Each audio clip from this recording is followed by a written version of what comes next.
তুমি এখন বাংলাদেশের সবচেয়ে বড় আলেম আল্লামা মির্জা আব্বাস। ঘুম থেকে উঠে মানুষ নামাজ কালাম পড়ে আল্লাহর নাম নেয়।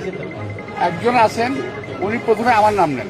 মির্জা আব্বাস মির্জা আব্বাস মির্জা আব্বাস মির্জা আব্বাস মির্জা আব্বাস মির্জা আব্বাস মির্জা আব্বাস মির্জা আব্বাস আব্বাস সাহেব মির্জা আব্বাস মির্জা আব্বাস মির্জা আব্বাস একটা তসবি দিয়ে দিতে হবে হাতের সামনে। উনি সকালবেলা উঠে আল্লাহর নাম নিয়েই চাঁদাবাজি শুরু করেন। ঘুম থেকে উঠেই আল্লাহর নাম নেয় কিনা আমি জানি না ভাই, আমার নাম প্রথম নেয়। বেশি বলে ফেলছি তো আমি ওনাকে নিয়ে আর বলতে চাই না। আমার 100 কর্মী যে প্রচার করতো তুমি একলা আমার 1000 করে প্রচার করে দিবে। আল্লামা মির্জা আব্বাস ঢাকা আটে চাঁদাবাজি করে, সন্ত্রাসী করে, দুর্নীতি করে। এই ঢাকা শহরে কোনো ব্যক্তি বলতে পারবে না কোনো স্বার্থের জন্য মির্জা আব্বাসকে একটা চা খাইতে খাওয়াতে পারে। মির্জা আব্বাস চাঁদাবাজ। আমি কিন্তু ফেরেশতা, আমি আগে বলি ফেরেশতা। 2 টাকার কমিশনার ছিলেন আপনি।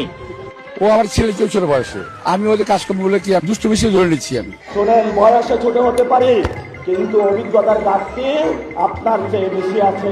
বাবা তোমাদের বয়স এখনো হয়নি এরকম। এখন আল্লাহ রাস্তায় বিশ্রাম নেন, আপনাদের আগের দিন ফুরিয়ে গেছে, নতুন খেলা শুরু হয়েছে। কারণ এখানে শুধু মির্জা আব্বাসে পুরো ঢাকায় একা একা শুয়ে থাকবে, সব জায়গায় অন্য কেউ আর থাকতে পারবে না। বাংলাদেশে যদি ক্রিমিনাল র্যাঙ্কিং করা হয়, বাংলাদেশের সবচেয়ে বড় অন্যতম গডফাদার এবং ক্রিমিনাল নাম্বার 1 হলো মির্জা আব্বাস। ছেলেটা আমাকে একটু মানে এমন জায়গায় আঘাত করছে যাতে আমি রিয়েক্ট করি। বাংলাদেশের 1 নাম্বার ক্রিমিনাল মির্জা আব্বাস, সে যেইভাবে গতকাল আমাদের উপরে অ্যাটাক করেছে। হাতটা ভাঙে, এটা আমি সোশ্যাল মিডিয়ায় প্রথম দেখলাম, শুনলামও দেখলামও।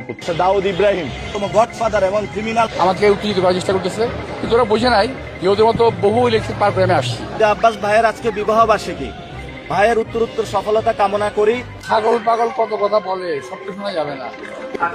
আসলে আমাদেরকে চাঁদাবাজ থেকে মুক্ত করে দাও। আমিন।